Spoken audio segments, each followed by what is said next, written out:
capaz de compartir mi pantalla. ¿Cómo tendría que hacer? A ver. No, ustedes ahí no lo ven. No, todavía no vemos la pantalla compartida. ¿Será que tengo que volver entonces? A ver cómo hago. Momentito, porque yo siempre me olvido cómo se hace esto. Abajo hay Abajo, share screen. Share screen. Ahí lo encontré. Ya. Ahí lo encontré. Y a ver acá. Ahora sí. Perfecto, ahora sí la estamos viendo. ¿Pueden ver? Tendría que ponerlo nada más en modo presentación y estaría listo. Sí. Ahí estamos. A ver. Ahí está. ¿Sí? Perfecto. Bueno, entonces, como dijo Sandra, vamos a ver de qué manera, por lo menos, yo suelo hacer el estudio macroscópico de las piezas quirúrgicas. De esto hay algunas cosas que ya están previamente pautadas, o que más bien tienen sugerencias, y hay otras cosas en donde uno va haciendo un poco su estilo, su forma. Entonces, vamos a empezar con la próstata, vamos a ver cómo hacemos con la prostatectomía radical. La forma de proceder con las prostatectomías radicales, eso en la reunión de la ISUP en el 2009, ya pasó bastante tiempo, cuando fue la reunión de la ISUP en Boston, se estableció las normas básicas, ¿no? Después, por supuesto, cada uno lo va haciendo de acuerdo a sus posibilidades y a lo que le resulta mejor. En lo que quedamos siempre de acuerdo es que la fijación tiene que ser rápida en formol buffer para que se puedan mantener la capacidad antigénica y después hacer estudios de inmunohistoquímica o moleculares. La pieza tiene que tener fijación completa antes de cortar, porque si no es muy difícil ir cortándola en tajadas paralelas, es como que se va moviendo, es un poquito, le falta consistencia. Hay que pesar siempre la pieza sin vesículas seminales, darle las 3 medidas, vertical, transversal y sagital, y pintar toda la superficie. ¿Y qué significan estos colores aquí? Que uno puede pintar utilizando 2 colores distintos, uno para el lóbulo derecho y otro para el lóbulo izquierdo, o utilizar un solo color. Eso queda a discreción de cada uno, pero siempre hay que pintar. Este es un esquema para recordar cómo es la nomenclatura, la anatomía, que nosotros decimos de la próstata. Entonces, recordemos que lo que llamamos base es en realidad la parte que es superior. Eso siempre confunde, porque la llamamos base a esta porción superior porque está en relación a la base de la vejiga, ¿sí? Pero es la parte superior. Y por otro lado llamamos ápice o apex a esta porción que es la inferior, ¿sí? Entonces tenemos que recordar que la base es superior, que el ápex es inferior. Cuando nosotros tenemos una pieza de prostatectomía radical, yo veo que lo que más le cuesta al principio de los residentes es ubicar la pieza.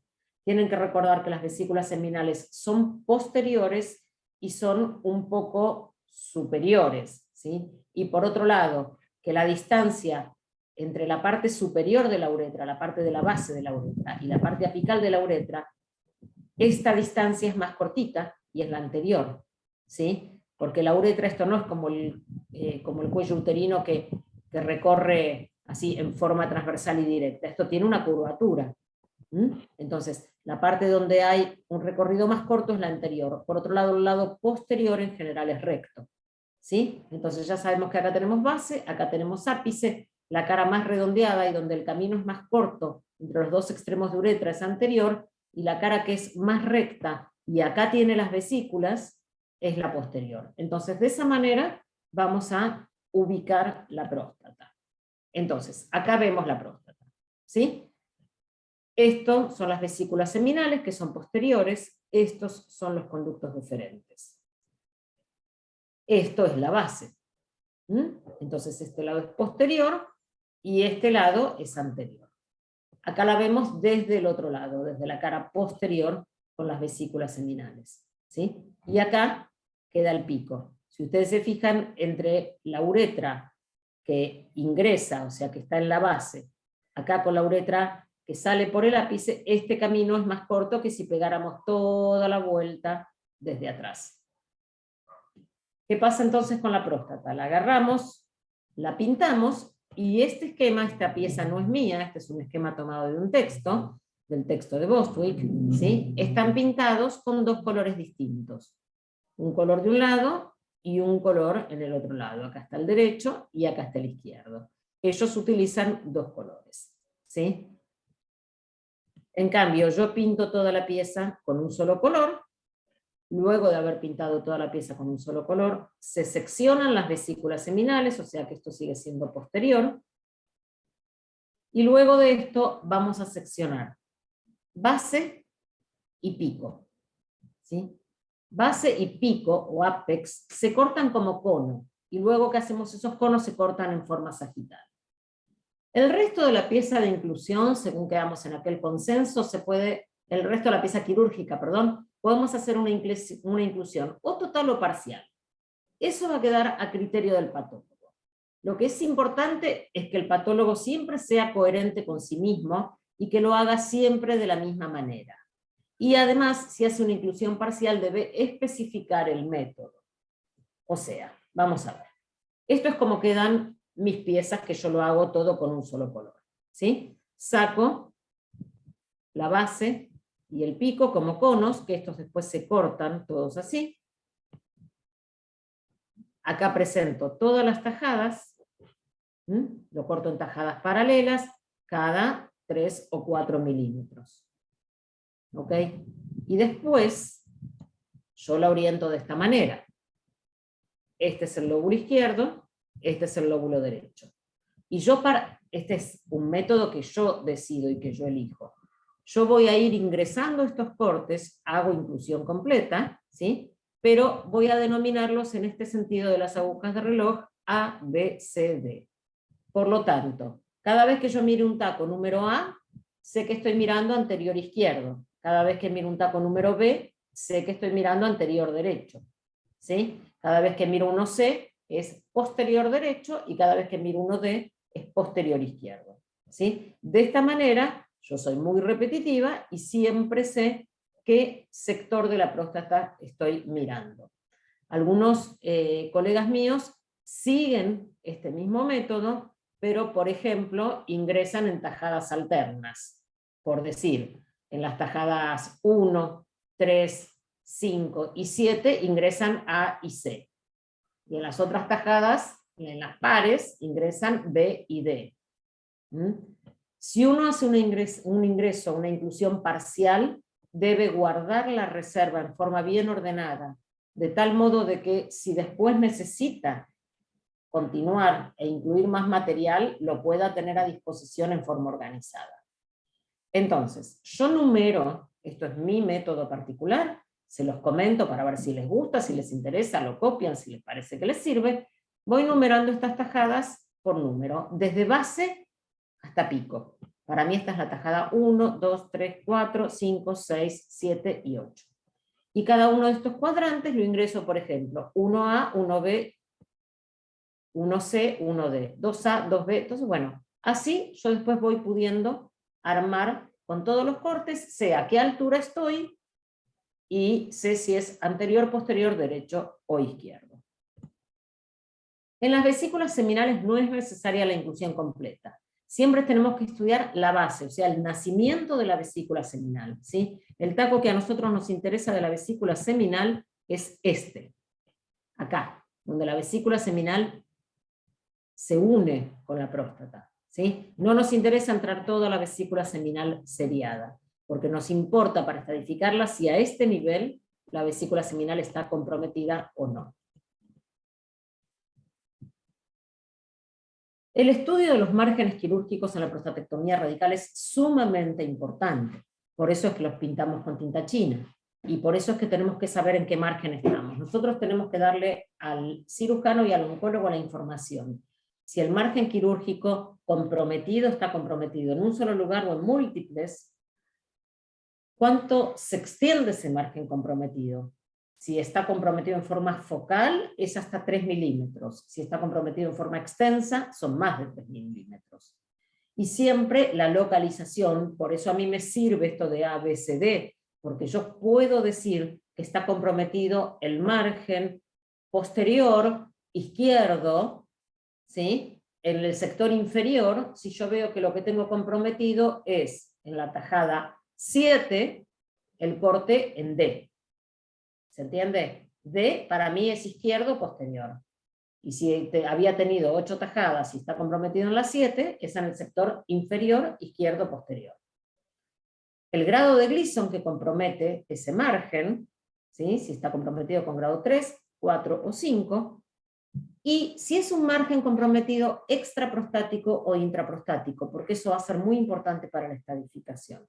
Un poquito vamos a ver de eso, ¿sí? Por ejemplo, acá, esta es la tinta china, este margen está libre. Acá tenemos la tinta china, y este margen está comprometido. Y uno acá hasta podría decir que está comprometido con un grado 4, ¿sí? ¿Y qué más puedo decir acá? Uno acá no está viendo tejido adiposo ni grandes vasos. Entonces esto es un margen comprometido intraprostático, porque esto no tiene acá tejido extraprostático. Por lo tanto, para la estadificación, este paciente es no menos que un T2. Pero yo no voy a poder saber si es T3 o no, porque no tengo tejido extraprostático para evaluar. Entonces, acá se mide la extensión del margen comprometido, se pone que está comprometido con grado 4, se lo ubica topográficamente, y además se pone que esto es no menos que un T2, margen positivo intraprostático. ¿Sí? Entonces dijimos, le dábamos la lateralidad, en el margen también tenemos que ver si está comprometido la base o el pico. Cuando el margen comprometido es anterior, si está, o sea, en mi caso tajadas A o B, y además se ve en general músculo esquelético, si el margen inclusivo está, si el carcinoma, perdón, está inclusive a menos de 1 milímetro del margen anterior, también aumenta la probabilidad de recurrencia, aunque no esté sobre la tinta china. ¿Sí? Acá tenemos de vuelta pintado con la tinta, es este sector nada más, acá el comprometido. Todo esto no está comprometido. Ahora, ¿qué pasa? Esto no está comprometido, pero si esto es anterior, esto igual se informa que está a menos de 1 milímetro, porque es de altísimo riesgo. Si es extra o intraprostático, si el margen comprometido es extraprostático, el paciente es un T3, porque tiene compromiso de tejidos extraprostáticos, pero si el margen comprometido es intraprostático, el paciente es no menos que un T2. Entonces nos puede estar quedando subestadificado. Esto es tejido adiposo, grandes vasos, acá hay carcinoma, acá hay un margen extraprostático. ¿Ok? Estas eran entonces las diferencias. Bueno, entonces el margen positivo en una prostatectomía radical es un factor predictivo de recaída bioquímica, de metástasis.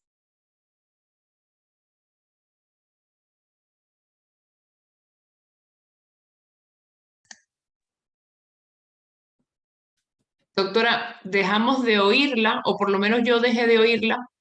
Yo también. Ay, ¿qué pasó? ¿Hace mucho? ¿Ahora me No, oyes? en esta diapositiva. ¿Y ahora no me Pero oyen ahora más? sí la oímos. Ahora. Ah, es que acá me pone un cartel que la conexión de internet es inestable. Vamos a ver qué Ah, pasa. ok. Espero que podamos seguir. Sí, le oímos. Bueno, entonces es un factor predictivo de recaída bioquímica, metástasis y muerte.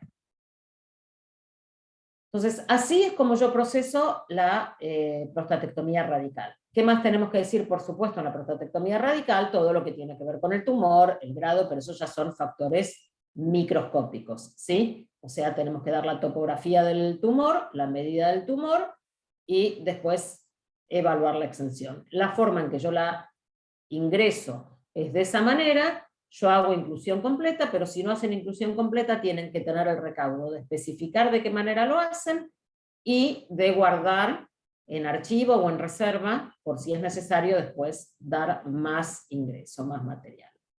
En el caso de las adenomectomías, lo que llamamos las cirugías de Milling, o sea, cuando hacen una cirugía a cielo abierto por una hiperplasia, es bastante más sencillo, hay que pesar y medir la resección, no es necesario pintar márgenes, y la recomendación en estos casos es dar un taco por cada 10 gramos, por eso es que es importante pesarlo. ¿Sí? Si pesa 38 gramos, redondeamos para arriba, daremos 4 tacos. ¿Sí? Siempre es importante tratar de que en el ingreso de ese material podamos, aunque sea en uno de los tacos, dejar ingresada la uretra, que se ve como una pequeña cintita, como un área más brillante. En el caso de las RTU, tenemos que tener en claro que cuando ingresamos una RTU de próstata, la mayoría de las veces, a diferencia de en vejiga, la mayoría de las veces estamos manejando patología benigna, ¿sí? En vejiga es al revés, una RTU de vejiga siempre es por patología maligna. En próstata siempre sería para disminuir la sintomatología y resolver el problema de la obstrucción urinaria que tiene un paciente con una hiperplasia. Entonces, se pesan y se miden todos esos fragmentos, cada uno de esos fragmentos se llama chips, ¿no? Se pesan y se mide el volumen total de los chips. La sugerencia es que si el material pesa hasta 10 gramos, incluimos por lo menos 3 cassettes. O sea, la inclusión de 3 cassettes sería lo mínimo, y siempre que el material pese hasta 10 gramos. A partir de los 10 gramos vamos agregando un cassette por cada 10 gramos. Entonces, si el volumen total son 25 gramos, por ejemplo, tenemos que entrar 3 cassettes por los primeros 10 gramos. Un cassette más por los segundos 10 gramos. ¿Sí? Llegamos hasta los 20. Ya tenemos 4 cassettes. Y bueno, yo justo dije 25, ahí quedamos en que si fueran 27 seguro que es uno más, si fueran 24 es uno menos. Con los 25 deciden si ingresan 4 o si ingresan 5, de acuerdo a las posibilidades que tengan ustedes económicas o de procesar el material. Siempre el material queda en reserva. ¿Por qué? Porque podemos encontrarnos con el caso de que encontremos un tumor, que era una situación desconocida. En ese caso tenemos que hacer un reingreso, y por lo menos duplicamos lo que ingresamos hasta este momento. Salvo que nos encontremos con un tumor que nos parece de muy alto grado y con mucha atipía, y en ese caso lo que tenemos que hacer es comunicarnos con el urólogo. Porque puede haber sucedido que este sea un paciente que ya estaba diagnosticado, que ya tenía radioterapia, y lo que hizo ahora fue una obstrucción por radioterapia. Entonces lo que hace el urólogo es desobstruir, hacen lo que ellos denominan una retunelización, y el urólogo no nos avisó. Y nosotros no nos vamos a volver locos acá ingresando un montón de material, porque ni siquiera vamos a hacer el Gleason en esta circunstancia. Entonces, como ya el paciente tiene su Gleason hecho previo a la radioterapia, si esto es una retunelización, no vamos a hacer el Gleason, nos vamos a enojar con el urólogo que nos dio la información, y bueno, listo, vamos a seguir adelante. ¿Y qué pasa con las biopsias transrectales, con los cilindritos? Bueno, lo único que tenemos que hacer es medir la longitud del cilindro, y cuando lo vamos a poner en el cassette para procesar, colorearlo muy bien con eosina alcohólica, porque si no después se pierde ese cilindro en la parafina, blanco sobre blanco, no se ve.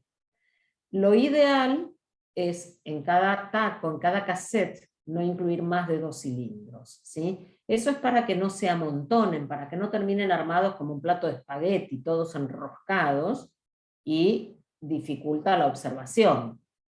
Pero tampoco podemos nosotros llevar a cargo, llevar sobre nuestras espaldas un gasto enorme si el urólogo remitió todo junto. O sea, el urólogo debiera remitir los cilindros por separado, por lo menos hasta en 12 frascos, y poniendo no más de 2 cilindros por frasco, por recipiente, ¿sí? De esta manera se evita la fragmentación de los cilindros. Cuando hay muchos cilindros en un frasco y nosotros a medida que los vamos sacando se van rompiendo y se van fraccionando. Y la verdad es que se pierde calidad diagnóstica, ¿sí? Pero esto es una responsabilidad compartida con los urólogos. Si el urólogo pone 8, 10, 12 cilindros en un solo frasco, después eso se pierde un montón de calidad y nosotros no podemos rescatar. Porque además en realidad la mayoría de las veces nos pagan por frasco, ¿no? Entonces se hace muy difícil compensar la realidad y la excelencia académica con el gasto. ¿Qué pasa con las piezas de nefrectomía? Tengo que ir más o menos rápido porque tenemos toda la uropatología para pasar la macroscopía. Y bueno, así como en el 2009, en la reunión de ISUP en Boston, hablamos de prostatectomía radical, en Vancouver, en el 2012, cuando fue la gran revolución renal, porque se revisó toda la clasificación, también se habló de cómo hacer las macroscopías. Por supuesto, una buena fijación, todo comienza en una buena fijación, siempre con formol buffer. El corte inicial de la pieza quirúrgica debe ser por el eje mayor, siempre que estemos hablando de nefrectomías radicales, ¿sí? En nefrectomías parciales o en tumorectomías, bueno, en general también siempre por el eje mayor, pero a veces esto va variando de acuerdo a cómo tenemos la pieza. Siempre se debe pintar el margen. Ahora, esta pintada de margen es selectivo en la nefrectomía radical. ¿Qué quiere decir esto? No vamos a pintar toda la nefrectomía radical.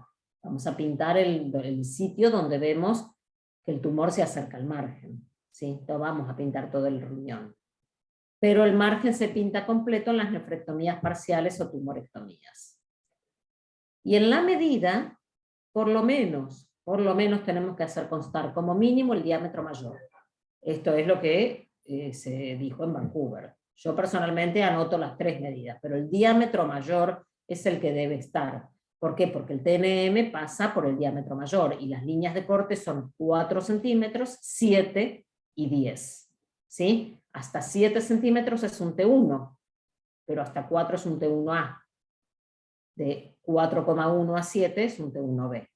Y después hasta 10 centímetros es el T2. Y esa medida debe incluir los tejidos extracapsulares, o sea, si infiltra la grasa perirrenal, incluye eso la medida. Sin embargo, el trombo en vena cava o en la vena renal no se incluye en la medida. Ahora vamos a ver imágenes de esto. Y en los casos de los tumores múltiples, de los pacientes que tienen nefrectomías con tumores múltiples, medimos por lo menos los 5 tumores mayores. Damos el diámetro mayor de los 5 tumores más grandes. ¿Qué vamos a hacer después? Por lo menos, cuando vamos a hacer el muestreo, tenemos que ingresar un taco por cada centímetro de diámetro mayor. Pero con un mínimo de 3 tacos.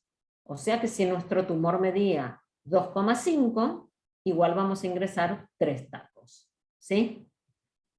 Debe quedar representado la interfase del tumor con la grasa perirrenal, la interfase del tumor con el seno renal y la interfase del tumor con el parénquima renal. ¿Ok?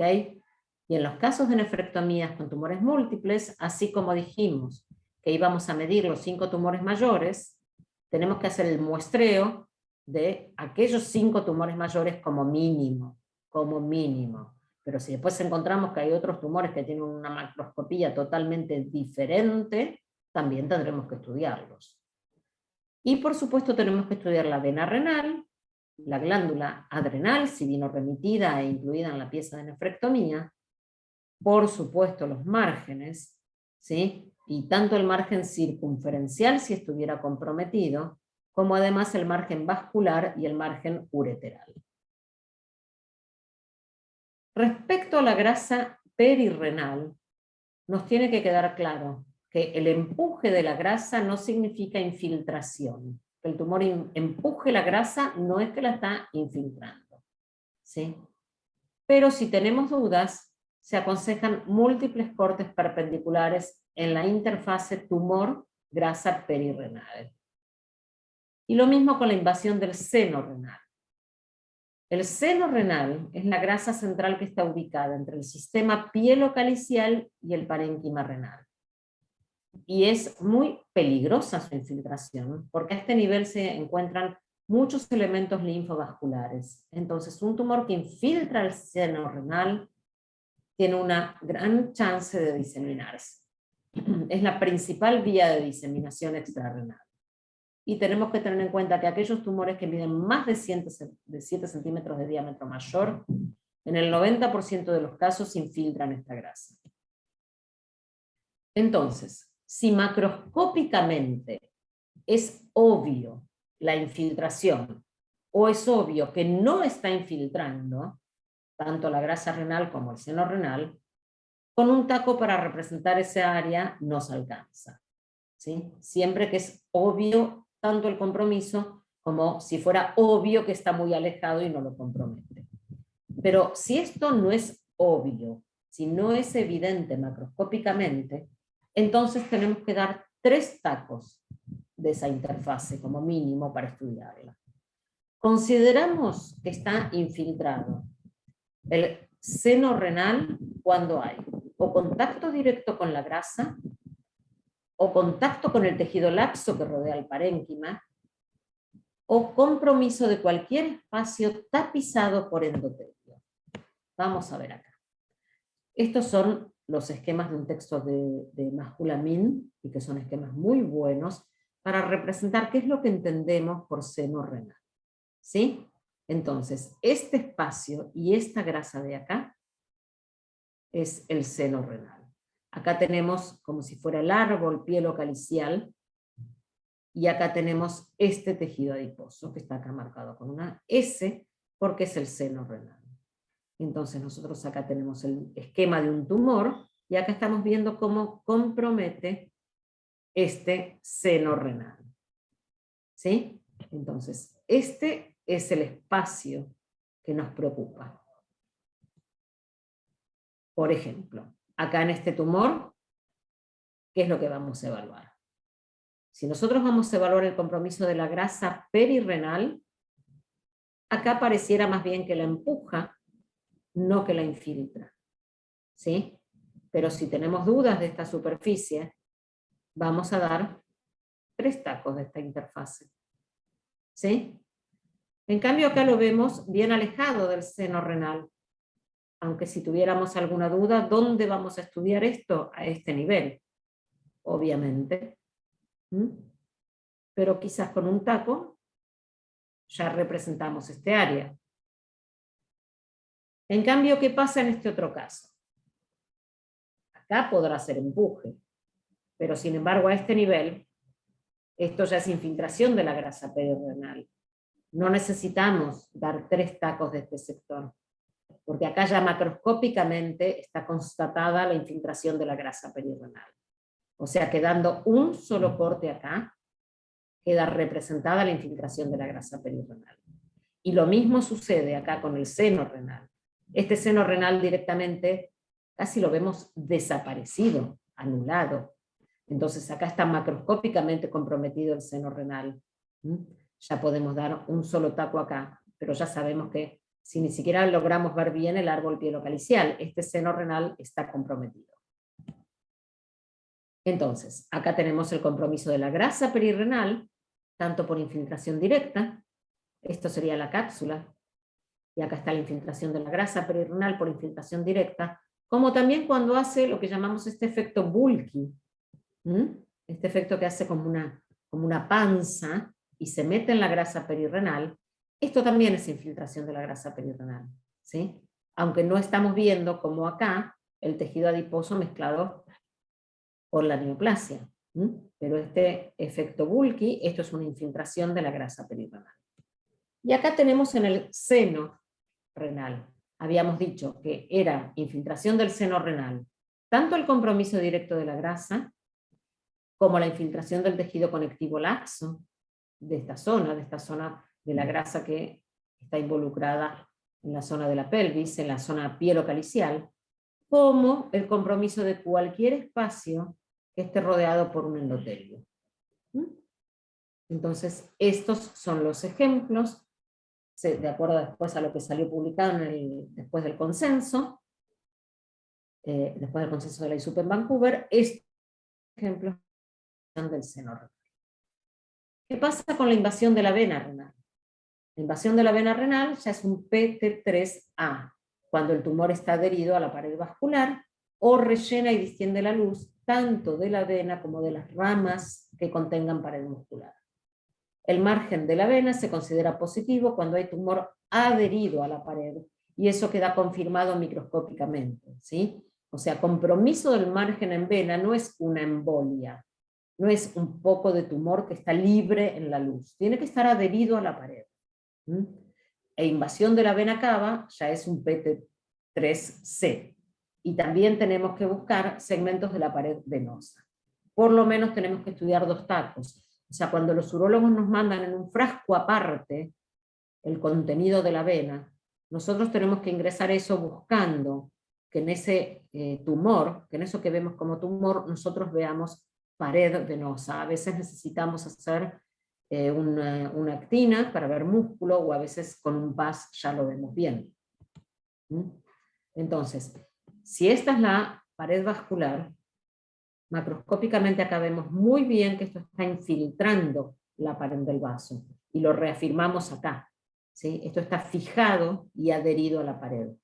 No es una embolia vascular que está libre en la pared. Esto es compromiso vascular.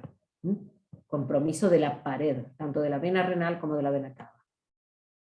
El parénquima remanente lo tenemos que estudiar, tanto en la interfase del tumor como en el alejado, lo que queda. ¿Sí? Entonces, yo quiero volver un poquito para atrás. ¿Se acuerdan que habíamos dicho que dábamos un taco por diámetro mayor? Supongamos que este tumor mide 6 centímetros de diámetro mayor. Nosotros tenemos que dar por lo menos 6 centímetros de tumor. Entonces, en esos 6 centímetros nosotros podemos incluir el taco que vamos a dar acá con la grasa perirrenal. Ya tenemos 1. Podemos dar este otro, que es el que vamos a dar de la grasa del seno. Ya tenemos 2. Podemos incluir este que vamos a dar con la interfase del parénquima renal. Ya tenemos 3. Entonces, después damos otros 3 tacos del resto del tumor. ¿Sí? ¿Se entiende? No es que tenemos que dar 6 tacos del tumor, más el de la grasa, más el del seno, más el de esta interfase. Después daremos otro más del resto del parénquima renal, para estudiarlo. Si vemos que hay justo un quistecito, algo que nos interesa, lo damos de ahí. Y si no, bueno, por rutina, para ver cómo está el resto del tumor. ¿Sí? Acá, si esto mide, no sé, por decir algo, 11 centímetros, debemos dar por lo menos 11 tacos, y vamos a tener uno de acá, otro de acá para formalizar el taco del seno, ya son 2. Seguramente acá hay la pared vascular comprometida, tendremos el tercero, y después los 8 que nos quedan para ir estudiando las distintas variaciones y las distintas áreas de este tumor. Volvemos a donde estábamos, pero por acá. En la adrenal tenemos que determinar si está comprometida macroscópicamente por contigüidad, que eso es un PT4 porque es compromiso de órganos vecinos, o si está alejada del tumor y nosotros vemos que tiene un nódulo, entonces sería una metástasis. Y los ganglios linfáticos si los encontramos en la región iliar.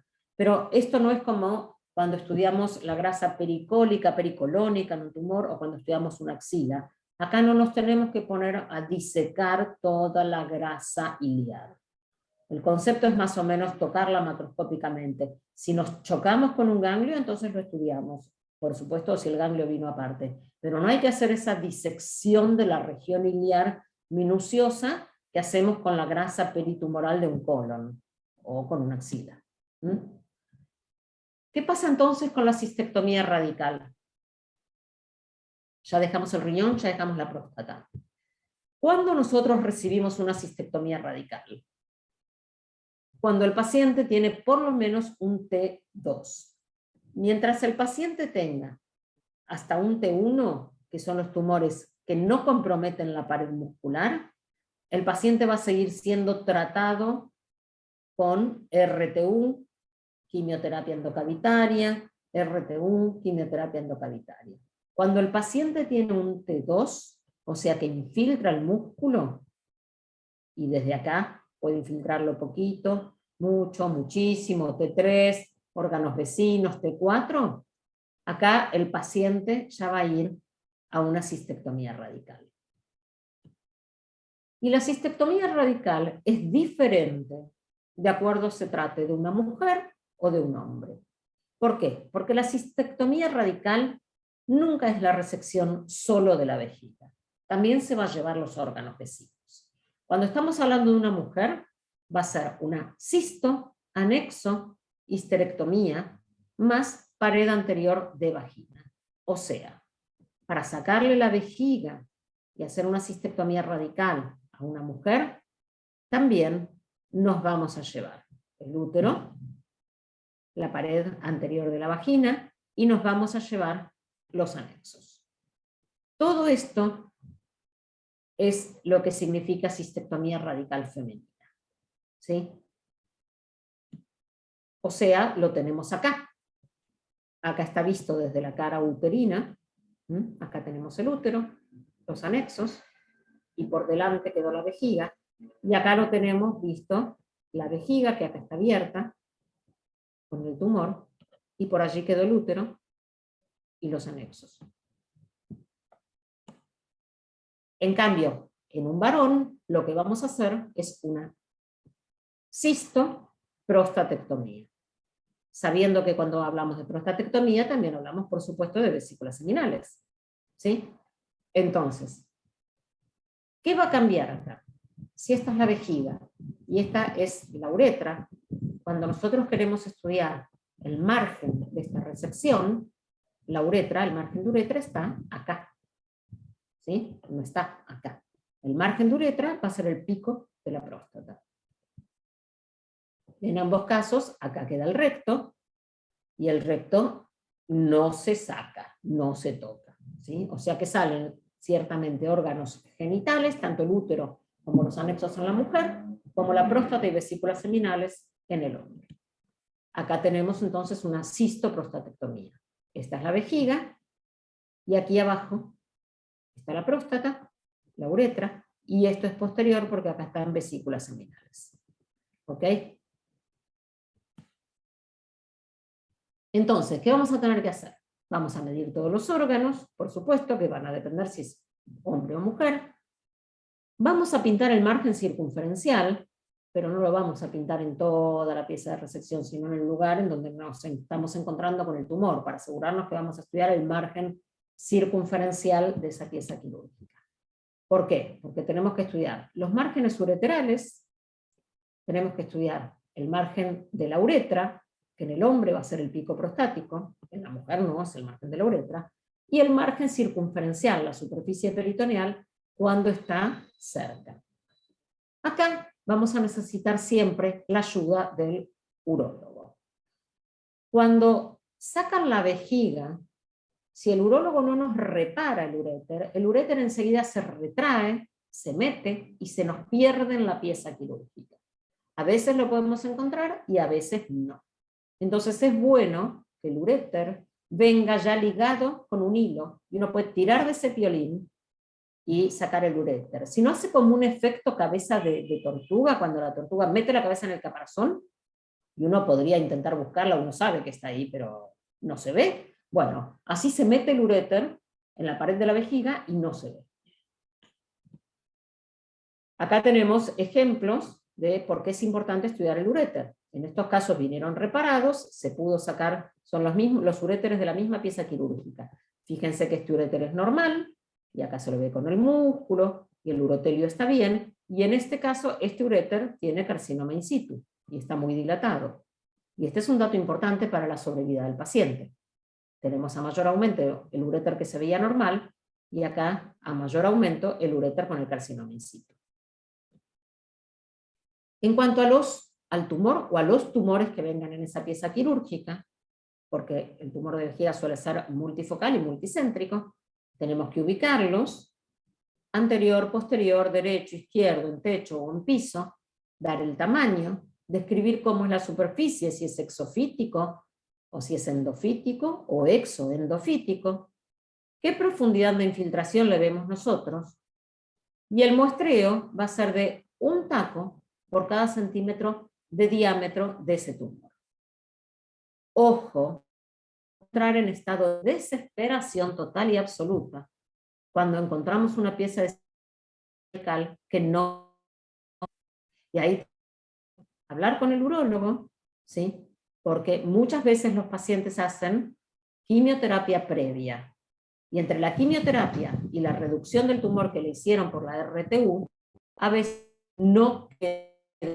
Eso no significa que el paciente se haya operado de más, ese paciente igual está correctamente operado, y uno tiene que dejar constancia de esos casos, y decimos que ese paciente es un R0, R de residual, no tiene tumor residual, ¿sí? Lo que pasa es que en esos casos, al contrario de lo que uno piensa, a veces el muestreo es mucho más intenso, porque como no encontramos tumor, tenemos que entrar por todos lados, ¿sí?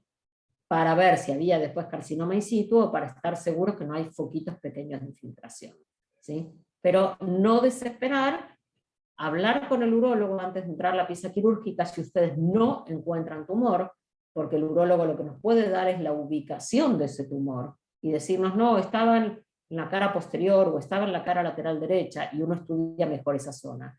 Les comento esto porque, de acuerdo al centro donde uno trabaja, en la ciudad donde yo trabajo, no se hace cistectomía en todos los hospitales. Por ejemplo, mi hospital es un centro de derivación para cistectomía. Entonces, a veces yo recibo pacientes, pero que yo no estudié previamente la biopsia. Entonces, vienen para hacerse la cistectomía, y yo por más que busque en mi computadora y en mis archivos, no encuentro el dato anterior, ¿sí? Y uno tiende a desesperar.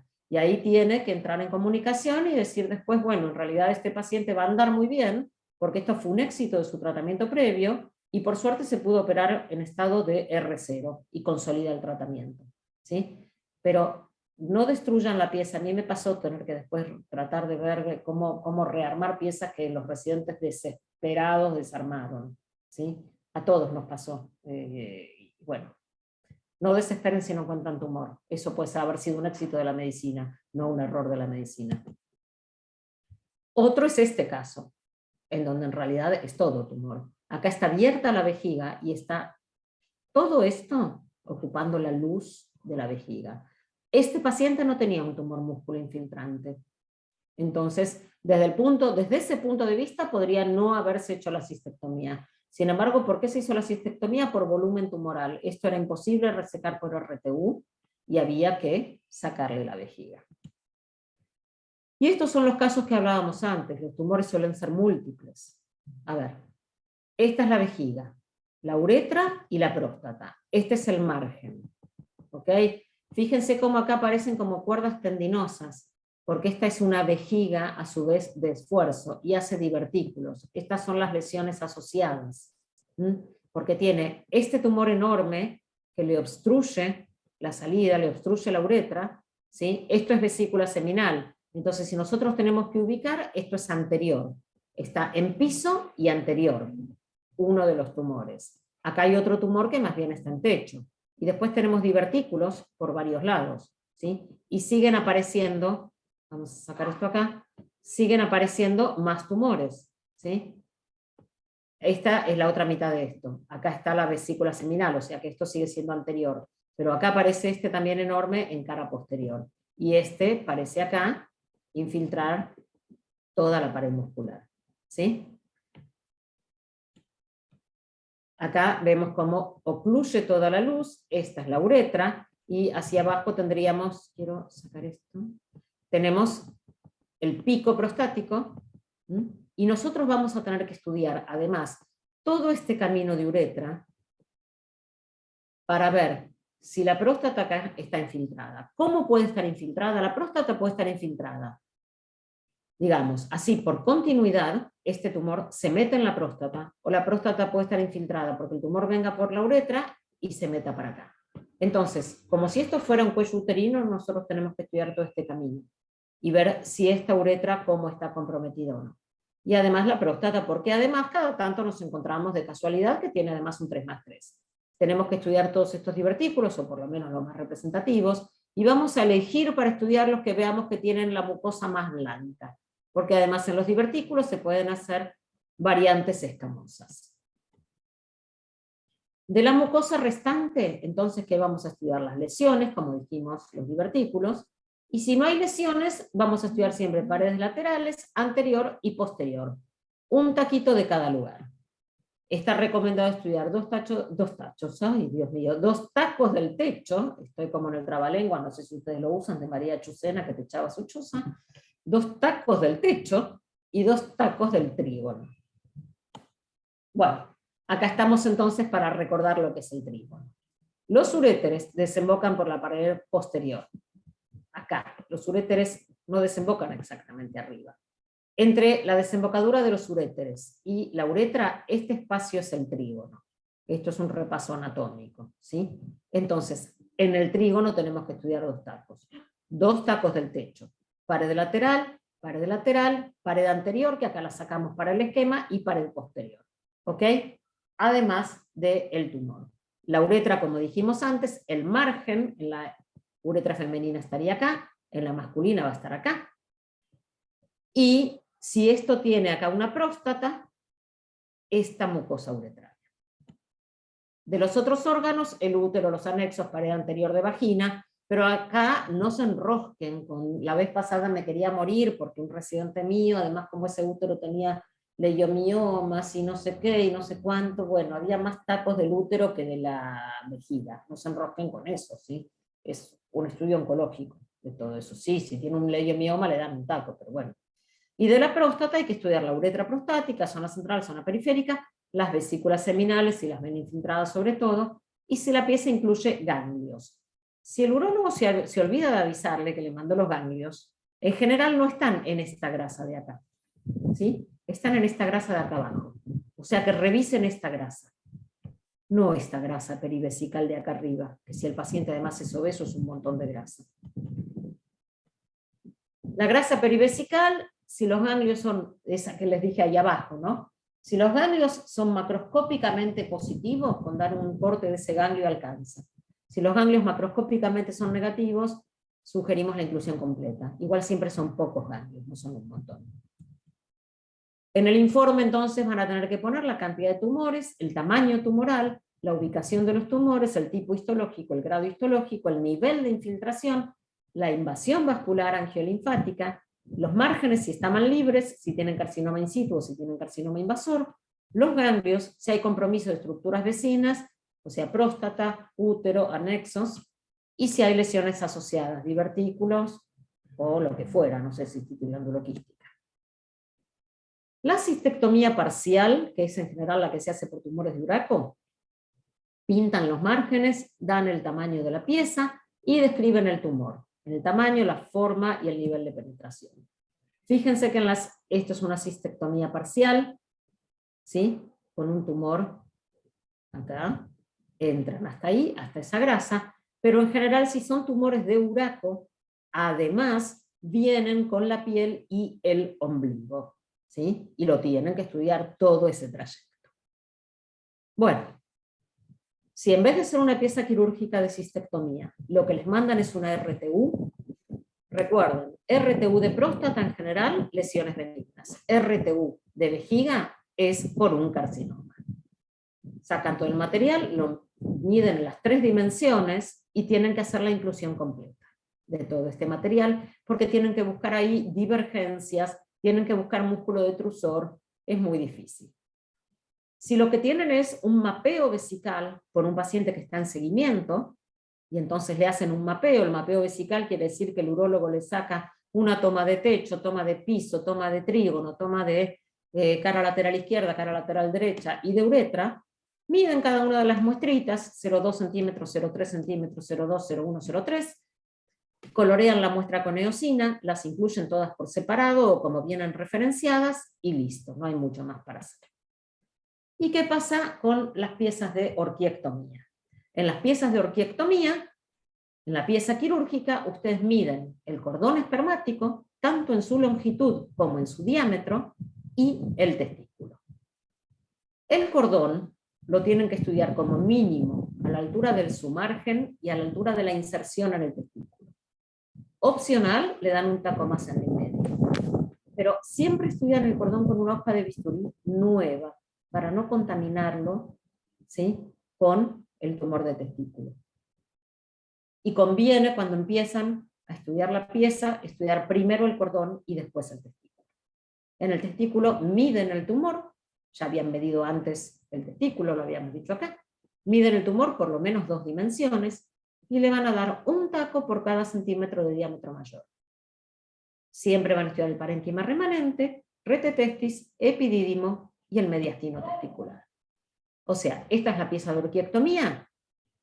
Apenas la reciben con una hoja de bisturí limpia, cortan acá, porque este es el margen. Y también van a cortar acá, que es donde el testículo se continúa con el cordón. ¿Por qué? Porque en el cordón a nosotros nos interesan 2 cosas. nos interesa porque es un lugar muy rico en elementos vasculares para ver si hay embolias o no, pero también nos interesa saber si están infiltradas las partes blandas del cordón. Por eso es importante estudiar acá y acá. Si las partes blandas del cordón están infiltradas acá, el paciente estaría con un pronóstico muy, muy adverso. Y si pueden, ¿sí?, estudiar un taco más aquí en el medio. Estos 3 tacos es conveniente darlos por separado para saber cuál es cuál. No vaya a ser que después uno esté infiltrado en sus partes blandas y no sabemos si era el del margen quirúrgico o no. Una vez que ya sacamos el cordón, hemiseccionamos el testículo por su diámetro mayor, ¿sí? Y acá tenemos el tumor. Si este tumor mide, no sé, 4 centímetros, vamos a tener que tener como mínimo 4 tacos. Yo lo que hago es, primero saco una tajada paralela a esta, ¿sí? Y de ahí saco los 4 tacos del tumor. ¿Sí? Y después, lo que me quedó, es como si yo lo pusiera ahora boca abajo, ¿no? No sé si se entiende, lo ponen boca abajo, al revés esta superficie sobre la gasa, sobre la pesada, y lo cortan así transversal, para ver si tiene compromiso acá, de la lujinia o de la vaginal. Acá igual ustedes ya lo van a estar estudiando en esta superficie. ¿Sí? Recuerden que esto es el mediastino testicular, ¿sí? Acá, donde sale después el cordón. ¿Ok? Y van a tener que estudiar acá, por supuesto, el parénquima remanente para ver si hay neoplasia in situ. Y con esto creo que terminamos. Ya casi llevo 1 hora hablando, se deben estar más que aburridos, pero les agradezco su atención y no sé si tienen alguna pregunta. Doctora, ningún aburridos. Muchas gracias por esta excelente revisión, muy clara, precisa, muy didáctica. Espero que los residentes y patólogos jóvenes hayan Y los aprovechado viejos todo también. y Estamos los, aprendiendo. y, y Fíjate los, eso. y los canosos como yo también. Bueno, Ojalá yo invité a los urólogos, algunos de los urólogos que trabajan con nosotros, y me hubiera encantado que oyeran, que se acordaran de referirnos los uréteres en las cistoprostatectomías, que generalmente no los encontramos y sufrimos allí, pero creo que no hay muchos urólogos por acá. Esa es una de las partes mira, más tediosas. Sandra, te interrumpo. Yo cuando Sí. no vienen reparados, pongo en la pieza quirúrgica, en la macroscopía, que uno pone pieza quirúrgica de cistoprostatectomía radical, que mide tanto, por tanto, por tanto, por tanto, sin reparar uréteres. Yo ahí lo pongo. Después, si los encuentro microscópicamente, listo. Si no los encuentro, cuando hago el diagnóstico, pongo, por ejemplo, el uréter izquierdo no pudo ser identificado, entre paréntesis, no vino reparado. Me voy a copiar Listo. eso. Eso yo lo pongo. Eso yo lo pongo porque es mi realidad. O sea, Claro. igual si después quieren decir que soy una inútil y que yo no encontré el uréter porque soy una inútil, bueno, que lo digan. Pero esa es mi realidad, digamos, ¿no? Como que ya uno lo pone pensando, bueno, señor juez, no es mi culpa, no me lo repararon y hace ese efecto cabeza de tortuga que se mete. Y Claro. a veces, viste, en los pacientes que son más delgados o qué sé yo, a veces es más fácil. Pero en esa cistectomía de paciente obeso, todo lleno de grasa, no. Es muy Sí, a difícil veces a veces. no se consiguen realmente. Por eso yo especifico en la descripción de la pieza, pongo con uréteres reparados o con uréteres sin reparar. Y si después no lo encuentro, pongo que no se identificó, no vino reparado. Vamos a abrir la sesión de preguntas, a ver si pueden abrir sus micrófonos y hacerlas directamente o a través del chat. Muchísimas gracias, Laura. Excelente. Bueno, María, gracias. Siempre tengo miedo de opinar de riñones cuando vos estás presente, pero bueno. No hay por qué. Por acá hay una pregunta, dice, ¿existe algún límite en la cantidad de tacos que se puede dar, por ejemplo, en una adenectomía? No, lo que hay, el límite siempre es el límite, inferior, como que es lo mínimo que uno tiene que dar. Yo entiendo, porque a todos nos ha pasado que de repente uno recibe esas adenomectomías que parecen del tamaño de un pomelo. Yo he tenido adenomectomías de 280 gramos, que uno no sabe cómo el paciente orina con eso, ¿no? Todos las hemos tenido.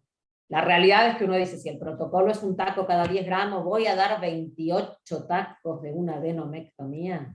¿Quién me lo va a pagar? ¿Quién me va a pagar por esto?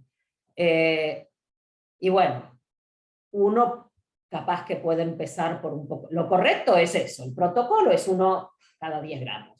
Ese es el protocolo. Si uno puede en principio dar menos y ver qué pasa, les diría que las áreas menos sospechosas son macroscópicamente las que se ven más cribosas. Okay. En una adenomectomía, que estamos hablando de una patología benigna de próstata, lo menos sospechoso es lo que se ve más criboide, ¿sí? Porque eso que se ve bien esponjoso, bien como un lleno de agujeritos y como que resuma mucha secreción, muy líquido, esas son las áreas menos sospechosas, porque el carcinoma, cuando inclusive el carcinoma cribiforme, no es cribiforme macroscópicamente es sólido, Claro. ¿sí? El carcinoma de próstata tiene una macroscopía sólida. Entonces, si ustedes tienen que establecer algún criterio de selección, porque, bueno, por razones económicas, por tiempo, por lo que fuere, no pueden en las adenomectomías enormes entrar un taco cada 10 gramos, prioricen todo lo que se ve más sólido. Porque todo aquello que se ve más criboide seguramente es benigno. ¿Sí? Aquello que se ve verde purulento seguramente son zonas abscedadas. Un taquito de ahí para poner que además tiene prostatitis supurado, prostatitis con abscedación. Pero esos lugares que parece que se sale un molde verde, eso no es tampoco necrosis tumoral. Entonces, claro, si no van a entrar un taco cada 10 gramos, prioricen lo sólido. Y ahí es donde puede haber un tumor. Claro. Jesús Oropesa tiene la manito por aquí levantada. Adelante, Jesús. Hola, buenas noches, doctora. Excelente presentación. Yo tengo una pregunta con respecto a las cistectomías radicales en pacientes femeninos. ¿La cara anterior de la vagina se considera un borde de sección? ¿Un borde de resección? Sí, pero no lo estudiamos, no equivalente a un margen. Exacto, un margen, es lo que yo quiero decir. O sea, se pinta la cara, porque es la cara anterior de la vagina lo que usualmente retiran, ¿no? Lo que se retira es cara anterior de vagina. Sí, se pinta también, bueno, y si está infiltrado, y está infiltrado por sobre la tinta china, sí lo informamos como infiltrado ahí, y sería un margen positivo. Y sería un margen positivo. Claro. Y la otra pregunta que tengo es en la cistectomía en pacientes masculinos, ¿se estudia también como un cono el ápex de la próstata? No, ahí no lo estudio como cono, ahí lo saco como shave, como un afeitado. Okay. Para que me quede la uretra, porque lo que yo quiero priorizar es la mucosa uretral. Claro. Entonces lo saco como shave para que me quede como el anillito y poder estudiar la mucosa uretral. Okay. Muy bueno ese dato. Muy bueno ese dato y esa pregunta. Sí. La verdad que sí, yo me había olvidado de mencionarlo porque es diferente, digamos, el estudio. Claro. Y sí, esa era la duda que tenía. Muchas gracias. No, por favor. La doctora Esther Rodríguez por acá dice, en las prostatectomías radicales, cuando viene la ampolla, incluimos igual las vesículas. No sé qué quiere decir con la ampolla. No sé.